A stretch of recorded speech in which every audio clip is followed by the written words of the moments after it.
नमस्कार। 5 दिवसीय दीपावली महापर्व का आज तीसरा एवं मुख्य दिवस है। आज दीपोत्सव है। पूरा देश भगवान राम के लंका विजय के उपरांत अपने भ्राता एवं पत्नी सहित अयोध्या वापसी की खुशी में दीपोत्सव मना रहा है। घर घर दीप जलाकर खुशियां प्रकट की जा रही हैं। जैसे दशहरा पर्व पर भी हम देखते हैं कि एक ओर तो देवी की आराधना और दूसरी ओर राम का जीवन चरित्र बताने वाली रामलीला। 9 दिन के बाद 10वें दिन देवी का विसर्जन और राम रावण युद्ध का झांकियों के माध्यम से प्रदर्शन करते हुए अंत में रावण दहन, और वो 10वां दिन शरद ऋतु के नवरात्र का विजय दिवस के रूप में, दशहरे के रूप में आप मनाते हैं। दीपावली में भी हम देखते हैं कि एक और तो हमको ये कहा जाता है कि दीपावली भगवान राम जो है वो लंका विजय के बाद में अयोध्या आए, इस खुशी में लोगों ने दीपावली मनाई। परंतु दूसरी ओर जब हम पूजन करने बैठते हैं तो वहाँ भगवान राम का पूजन नहीं होता। वहाँ पर हम भगवती लक्ष्मी और गणेश का पूजन करते हैं। आप भी बाजार से भगवान गणेश और लक्ष्मी की मरण प्रतिमा पूजा के लिए लाए होंगे। तो ये भी समझना चाहिए नई पीढ़ी को, आज के युवा को और बच्चों को, कि आखिर राम के अयोध्या वापस आने से गणेश और लक्ष्मी के पूजन का क्या संबंध है। तो मेरे बच्चों, मित्रों एवं मेरे वयोवृद्ध साथियों, भारतवर्ष का इतिहास हजारों साल पुराना है और इस हजारों साल का लेखा जोखा हमारे ऋषि मुनियों ने, विद्वानों ने समय समय पर जो देखा वो लिख दिया। हमारा इतिहास केवल पढ़ने और परीक्षा देकर पास होने वाला विवरण नहीं है। भारत का इतिहास लोक जीवन के अंदर और लोक कंठ में आज तक सुरक्षित है। पुराणों में वर्णित कथाएं मात्र काल्पनिक कथाएं नहीं हैं। वेदों में वर्णित तथ्य, पुराणों में वर्णित कथाएं, शास्त्रों में वर्णित विवरण, ये हमारे समय समय पर हमारे भारत भूमि पर हुई घटनाओं का ऐतिहासिक विवरण है। हमारे पास केवल इस सृष्टि का ही विवरण हमारे पास नहीं है। सृष्टि से पहले भी जो सृष्टि यहाँ पर देव सृष्टि थी, देव जाति थी, उसका विवरण भी हमें मिलता है। क्योंकि आपको पता है कि पहले देव जाति रही, देव सृष्टि रही, इसके बाद में महाप्रलय हुई और महाप्रलय के बाद फिर से पृथ्वी जलमग्न जो थी वो धीरे धीरे निकली और फिर तब सबसे मानव सृष्टि या जीव जंतुओं का फिर से पुनर्संरचना प्रारंभ हुई। तो जब हम देव युग की घटनाओं को भी देखते हैं, हमारी मनु स्मृति, कहा जाता है कि उस देव युग के अंतिम पुरुष मनु थे और उन्होंने जो कुछ देखा अपने उस देव युग में, उसको उन्होंने लेखा जोखा रख दिया। पुराणों में भी इन कथाओं को मिलते हैं। युद्ध, विजय, इतिहास की सर्व प्रमुख घटनाएं होती हैं। आज भी आप पढ़ते हैं पानीपत का युद्ध, खानवा का युद्ध है, अनेक युद्ध कहाँ हुए, कौन जीता, कितना क्या था, सेना थी, कैसे क्या हुआ। इसी तरह से आप हमारे पुराणों में वो विवरण पढ़ते हैं कि देव और असुर के संग्राम हुए, किसने किस असुर को मारा, कैसे मारा है, ये ऐतिहासिक विवरण आपको मिलता है। इसके बाद में देव युग के बाद में, जब महाप्रलय के बाद जब फिर से सृष्टि का आरंभ हुआ, तब से सतयुग, त्रेता, द्वापर, कलयुग तक की घटनाएं आपको ऐतिहासिक तथ्य के रूप में मिल जाती हैं। परंतु ये कोई विश्वविद्यालय में पढ़ाया जाने वाला इतिहास नहीं है। ये जनमानस ने इसे अपने धर्म का आधार बनाया और धर्म का आधार बनाकर इनकी मुख्य मुख्य घटनाओं को उत्सव एवं पर्व के रूप में अपने परिजनों के बीच में, अपने परिवार के बीच में, अपने समाज के बीच में सुरक्षित कर लिया। हमारे ये उत्सव और पर्व हमारे प्राचीन इतिहास के वो स्वर्णिम क्षण हैं, वो सुखद एवं स्वर्णिम क्षण हैं जिसमें हमारे देवों को विजय हासिल हुई, हमारे मानव सृष्टि में हमारे महापुरुषों को सफलता मिली। उन सबको, उन ऐतिहासिक घटनाओं को हम आज भी पर्व के रूप में मनाते हैं। ये दीपावली का महापर्व, ये क्यों महापर्व कहते हैं? क्योंकि इसमें देव युग सृष्टि से लेकर मानव सृष्टि तक के विभिन्न कालों की मुख्य मुख्य घटनाओं को एक पर्व में, एक दिन में, वो 5 दिन के बीच में हमने जोड़ लिया। और इसलिए उसको समय समय पर हम प्रथम दिवस पे हमने देव सृष्टि में सागर मंथन में निकले हुए भगवान धन्वंतरी का स्मरण किया। दूसरे दिवस पर हम देवयुग के बाद में आ गए मानव सृष्टि में। महाप्रलय के बाद पृथ्वी का निकलना और फिर ये मानव सृष्टि। तो मानव सृष्टि में हम सतयुग त्रेता को छोड़कर द्वापर की एक प्रमुख घटना पर आ गए, जिसमें भगवान कृष्ण ने नरकासुर का वध किया। आपको पता है कि नरकासुर एक बहुत ही प्रबल दैत्य था। उसने अपना अजेय हो गया था और देवताओं को बहुत उससे परेशानी रहती थी, और इसके साथ साथ वो बड़ा कामुक था। उसने 16,000 से अधिक कुंवारी कन्याओं को, राजकुमारियों को उसने बंधक बना लिया था। राजाओं के पर आक्रमण करके पराजित करता और उनकी कन्याओं को जो है वो अपने राजमहल में ले आता। तो भगवान कृष्ण ने अपनी देवी सत्यभामा के सहयोग से उसको मारा और 16,100 उन कुंवारी कन्याओं को, जब उन्होंने कहा कि आपने इस नर पिशाच का तो वध कर दिया, इस कामुक असुर का तो वध कर दिया, अब हमको कौन अपनाएगा? तो तब उस समय उन्होंने उन सबको कहा कि आप सब मेरी पटरानियों का दर्जा लेंगी, और 16,100 उन कुंवारी कन्याओं के साथ उनको उन्होंने पत्नी रूप में स्वीकार किया। इसका उल्लेख हमको श्रीमद् भागवत पुराण में मिलता है कि जब महाभारत में पांडवों ने विजय हासिल की और विजय हासिल करने के बाद युधिष्ठिर को राज्य दिया गया और युधिष्ठिर ने राजसूय यज्ञ किया। उस यज्ञ में जब कृष्ण को आमंत्रित किया उन्होंने, तो कृष्ण ने कहा कि मेरा तो बहुत परिवार है, मैं अकेला कैसे आऊँगा? तो उनके लिए कहा गया, उन्होंने संपूर्ण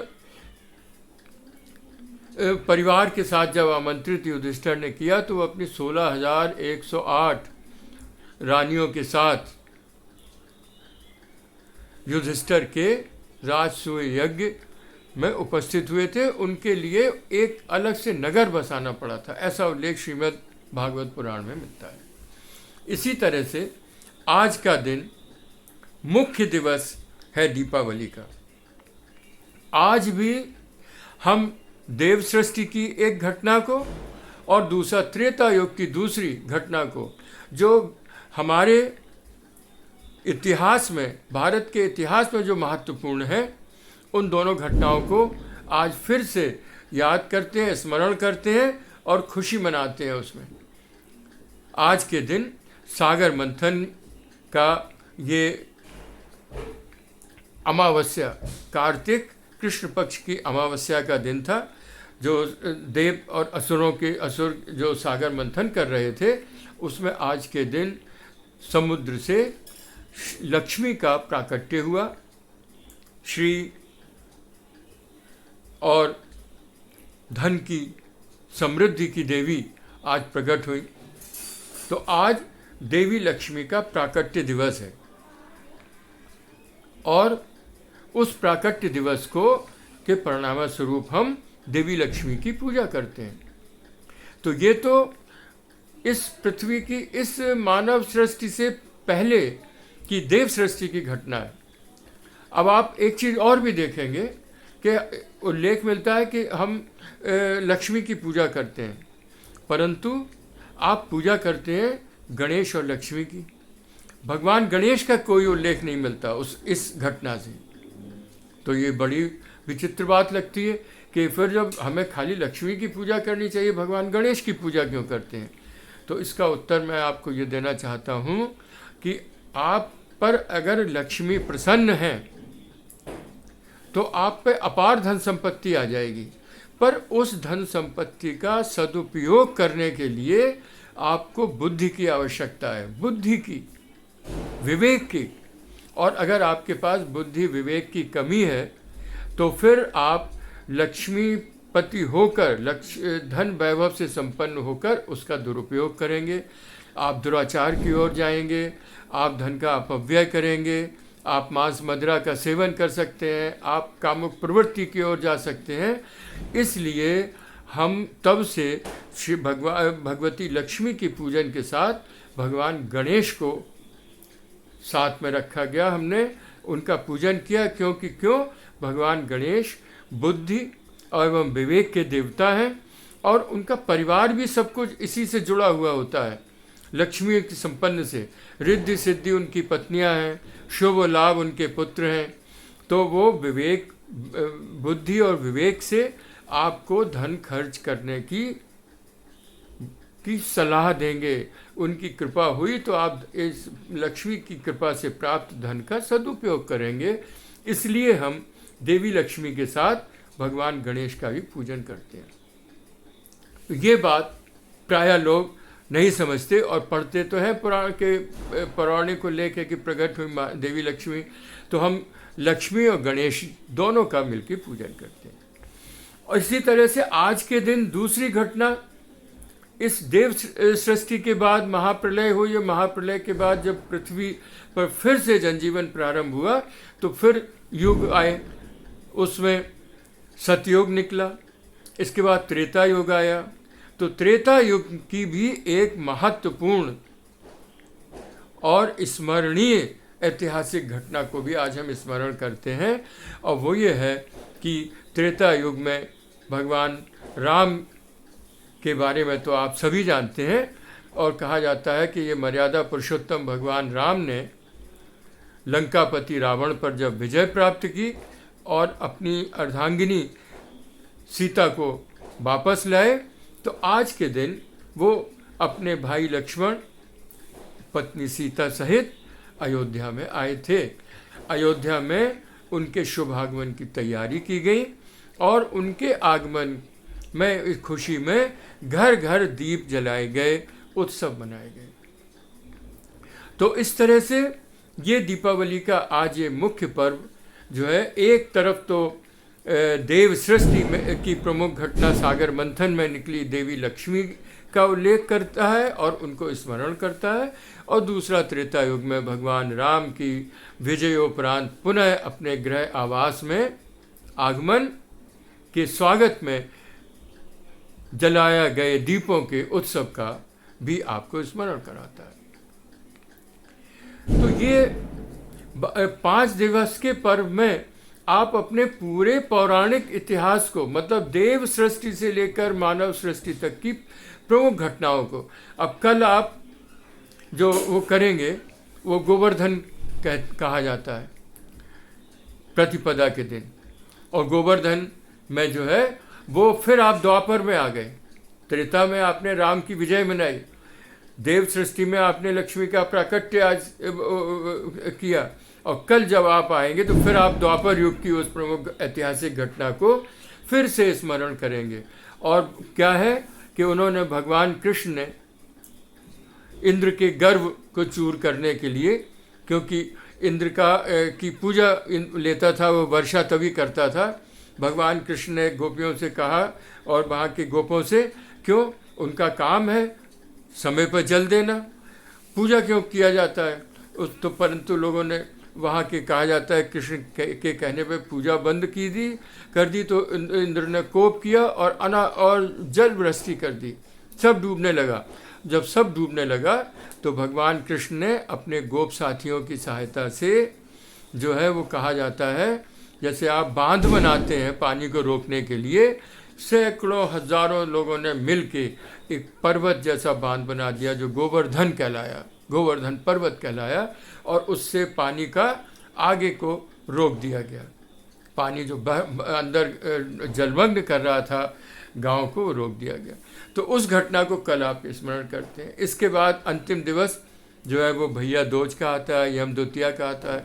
तो मेरा कहने का मतलब ये है कि भारतीय पर्व मात्र देव उपासना नहीं है, हमारे देव सृष्टि से लेकर आज मानव सृष्टि में निहित चारों युग, सतयुग, त्रेता, द्वापर, कलयुग की प्रमुख घटनाओं का एक ऐसा लेखा जोखा है जो केवल पढ़ने और पढ़ाने की वस्तु नहीं है, जिनको हम समय समय पर उत्सव और पर्व के रूप में मनाते हैं।